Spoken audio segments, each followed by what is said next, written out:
As you heard, I'm Riley Moore. I'm the state treasurer of West Virginia, also the nominee, Republican nominee in the 2nd Congressional District. And I wanted to talk about two actions that I took as the state treasurer of West Virginia that really changed my relationship with labor unions in my state, and really nationally for that matter. So the first was the creation of the Jumpstart savings program. And I'm going to talk about that later here.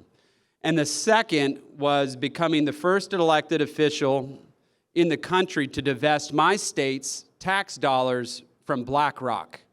So those two actions, thank you. So I'm going to talk about these actions and the issues that we face in West Virginia that highlight the greater national challenges for labor in the Republican Party. But first, I want to touch on my personal experience with labor. So not everybody knows this, but I actually started my career as a welder. That's how I started my career.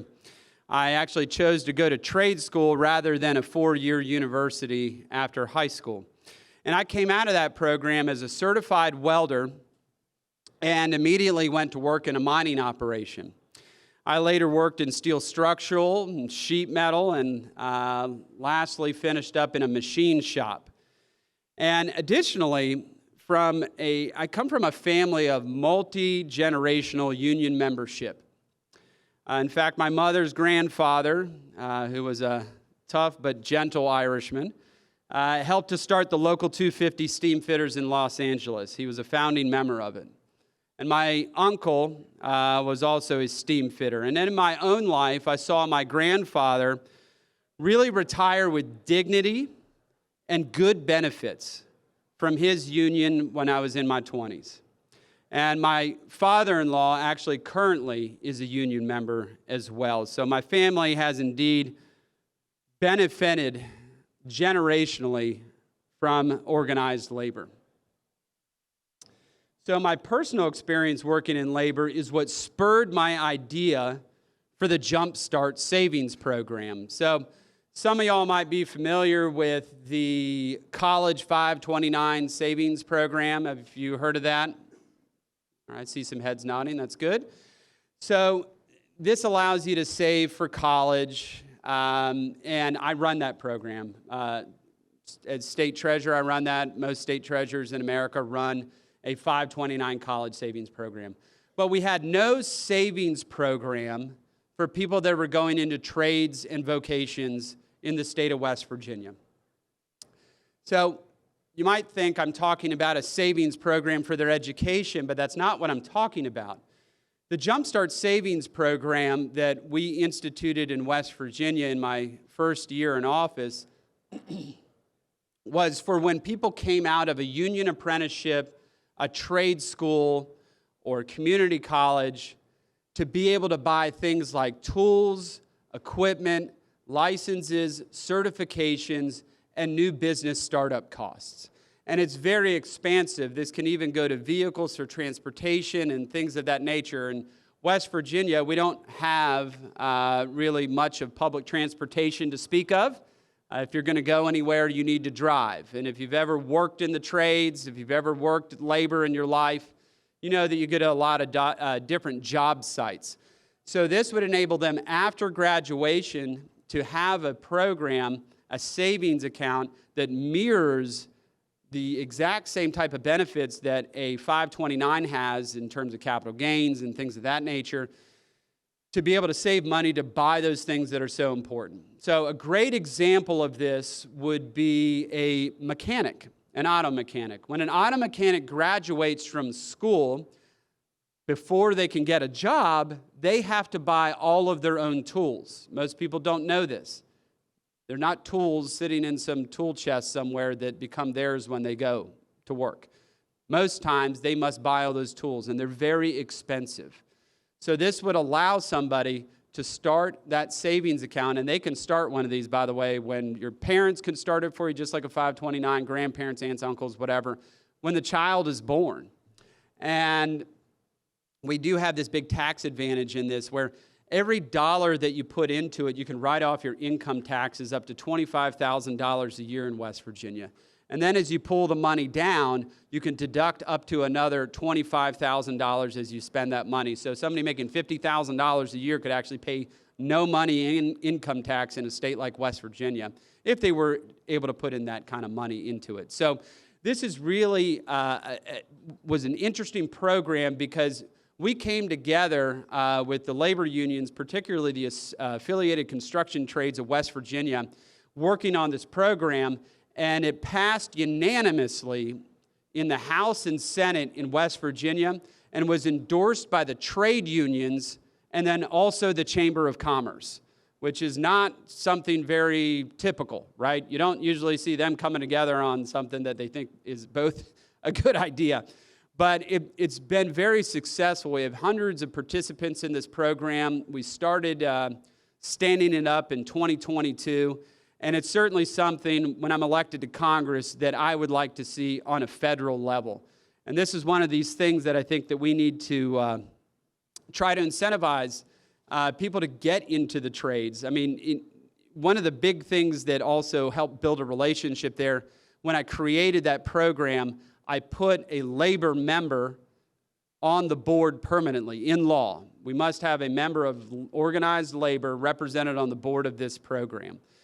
And I think that went a long way to helping build a relationship. And frankly, for me, you don't need college to be successful in this country. You do not. And many times it really can be a financial impediment to success. And frankly, I think Congress itself needs more welders and less lawyers. Like, everybody's a lawyer. We need elected officials who understand the people to which our party is now resonating with. And nothing against any lawyers out here. There's a lot of good ones, and thank you for always representing me in court when I'm getting sued as state treasurer. I appreciate that. But in terms of my current race in the House, I just want to highlight this. I am proud to be endorsed by the affiliated construction trades, the insulators, the boilermakers, the carpenters, cement masons, IBEW, iron workers, laborers, operating engineers, painters, plumbers and pipe fitters, sheet metal workers, the UMWA, which is the United Mine Workers of America, United Steel Workers, and the Teamsters. All of these organizations came behind me in my Republican primary as a conservative and endorsed me in this election, which we were very successful in. I was in a 5-way primary, and we won by 25 points.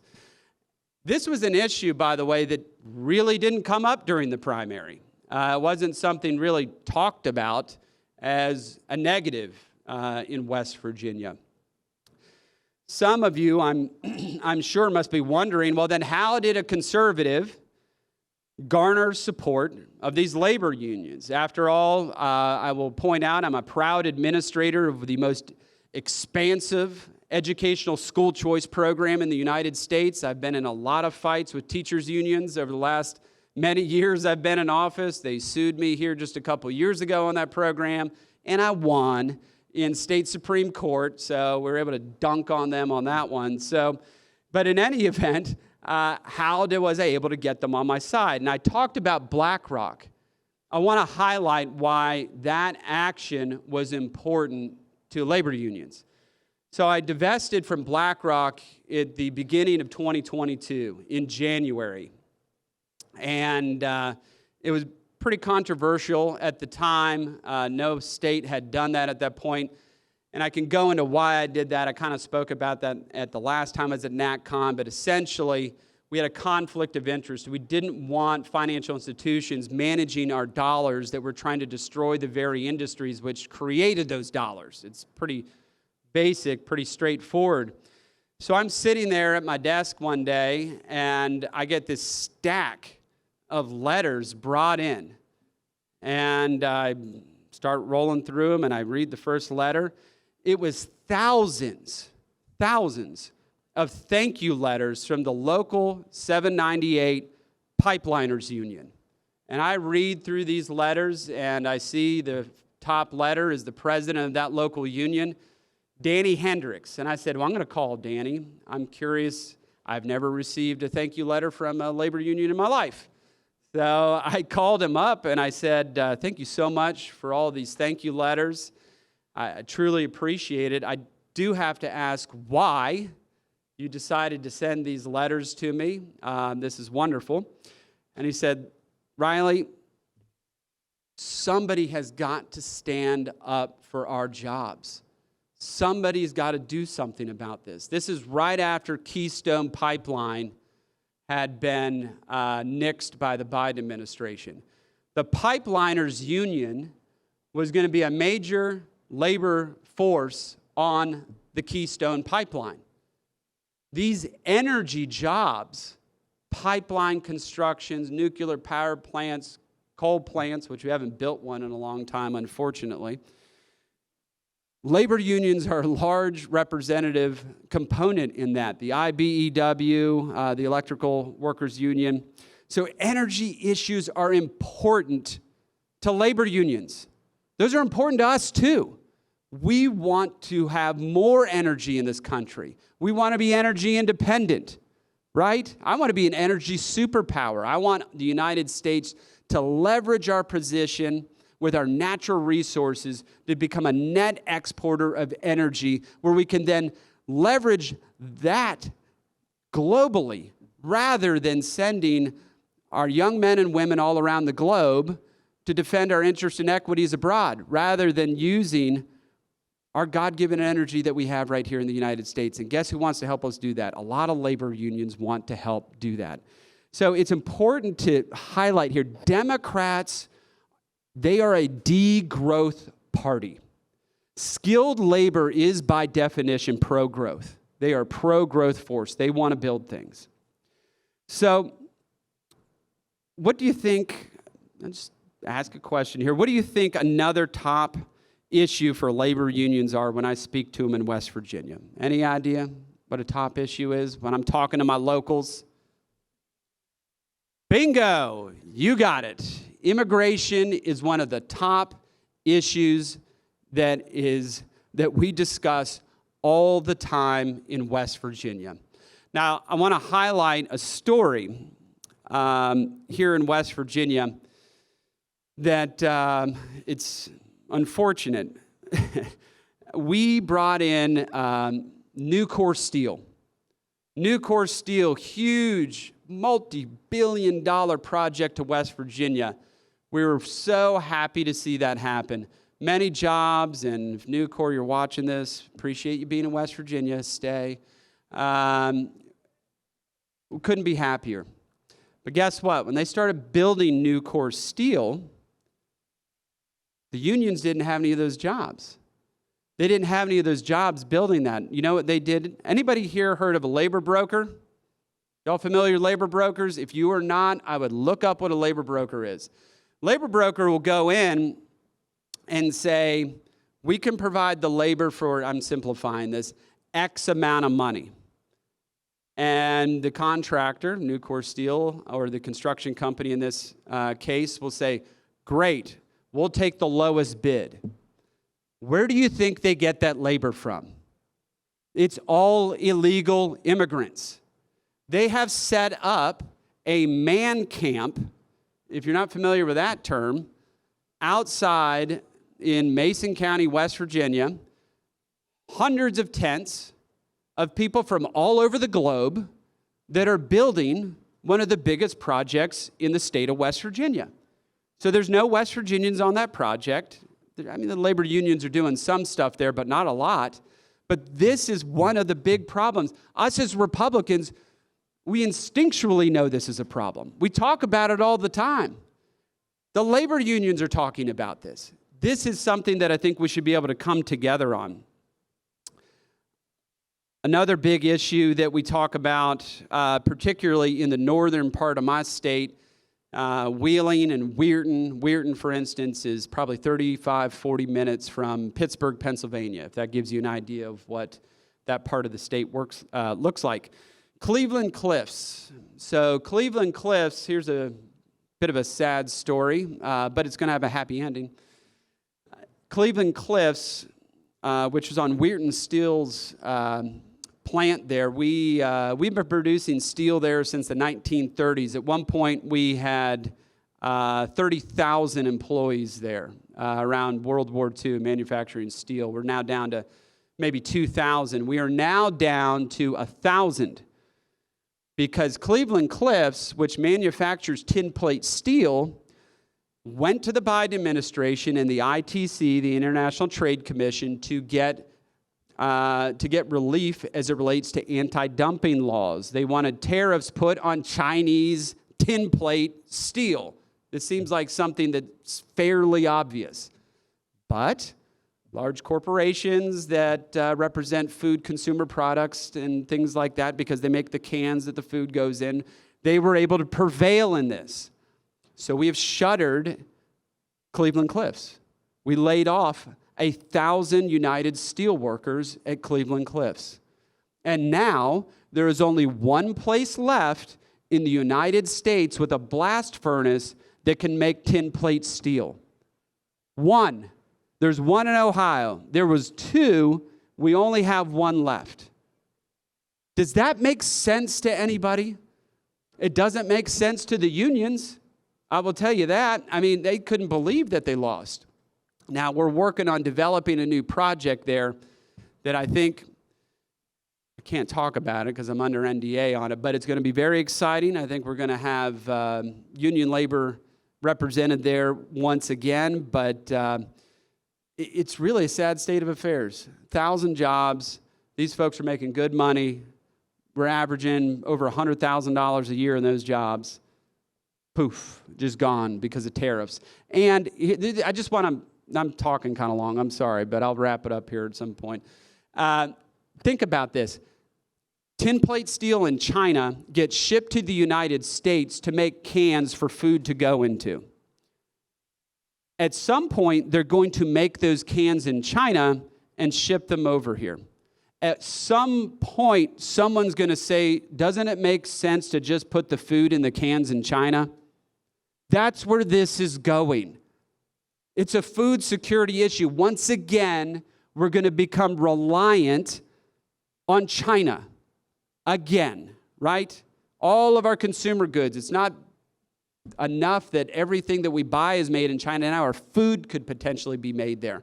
And who consumes a lot of canned goods? Well, it's the lower economic spectrum of the United States. And a lot of those folks live in my home state of West Virginia. So it's something that certainly bothers me quite a bit. So I'd say, look, in my life, I had engaged in conversations when I was welding, and I actually wanted to join a union. And I didn't go in that direction. But why do you think I wanted to join a union? What benefit would that provide me? Well, it's a very simple thing why people join unions. Good paying jobs, health care, and retirement. Those three things. We all talk about we want jobs in America. We're going to bring jobs back. If they're not good paying jobs, though, does it matter? These got to be good paying jobs. We got to take care of our people and our family in this country. I mean, like a place like West Virginia, I think it was one of the last places where you can say this. If you're a coal miner in southern West Virginia, the odds are if you have a family, your spouse stays at home and takes care of your family. Our mine workers that are unionized are making roughly $90,000 a year on average. You want to have that flexibility, right? You want that. Those are the type of jobs that we want to see. So positive things for conservatives to keep in mind about unions that I just want to highlight real quick. If you're an illegal immigrant in this country, you cannot join a union. That is their policy. That's a good thing. That's something that we should be highlighting. These are proud, patriotic Americans. If you look at their logos and their shirts and everything, they have the American flag on it. And I mean, it's really, they're proud of what they do.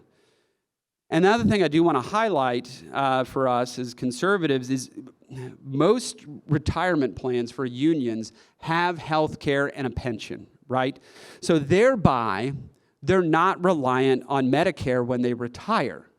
They have health care. They have a defined benefit plan. They're also not reliant on 401ks, which we see whipsaw up and down all the time in terms of people's retirement. They have fixed income. They have pensions.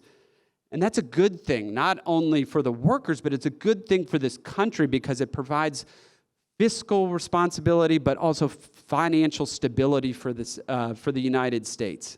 So that's something also to think about. That's a good thing for us because we're going to end up paying for it one way or the other as the boomers are starting to retire. It's something to think about down the road when they have a defined benefit plan that provides health care and a pension, and they're not just relying on 401k, Social Security, if they even have a 401k. This is a good thing. So I'll just leave you with a couple things here. How can we work towards a more productive relationship to work together with unions here and labor unions in particular in the United States? Well, think about the three things that I highlighted: energy jobs, tariffs, immigration, and then, of course, my baby, the Jumpstart savings program, which I'd love to see become a federal program. And anybody who is interested in trying to build relationships at a local level, has anybody here ever engaged with their locals? Do that. That's where it starts. It's called organized labor for a reason. They're highly organized. Start at the local level. That's where these conversations must begin. Start at the local level. As you move up the national level, it does become a little more fraught with, I'd say, left-wing ideology, perhaps, but not all of them. But at the local level, you will find, at least in West Virginia, a lot of God-fearing, patriotic Americans that just want to make a good living and provide for their families. So the last example I will leave you, and we have talked about this a million times, but it's something that has to happen in this country. We need mandatory E-Verify. We need E-Verify in this country. But the Chamber of Commerce and some of these other organizations are so powerful, they were able to defeat E-Verify in West Virginia. We tried to push E-Verify through in West Virginia with the support of labor unions, and we couldn't get it done. Labor unions want E-Verify. We want E-Verify. Let's do E-Verify. Thank you all very much. Appreciate it. God bless.